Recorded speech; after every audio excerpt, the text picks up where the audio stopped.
Hey everyone, welcome back. In this video, I'll show you how to share your screen in Jitsi Meet step by step.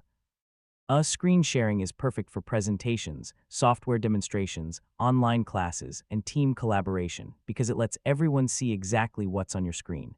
So let's get started. First, join or start a Jitsi Meet meeting using your web browser or the mobile app. Make sure your microphone and camera are working properly and confirm that you're connected to a stable internet connection.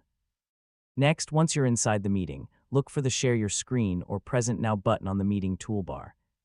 Click or tap it to begin the screen sharing process. Now your browser or operating system will ask what you want to share. You can usually choose to share your entire screen, a specific application window, or a browser tab. Select the option that best fits your presentation, then click Share or Start Sharing to confirm.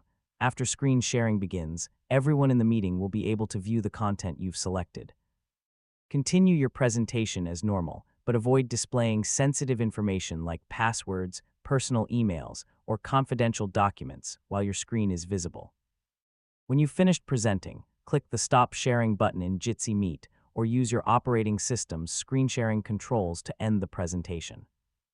Your meeting will continue normally after screen sharing stops, and that's it. You now know how to share your screen in Jitsi Meet and present documents, applications, or your desktop during online meetings. If this tutorial helped you, don't forget to like the video, share it with your friends, and subscribe for more easy tech guides. Thanks for watching, and I'll catch you in the next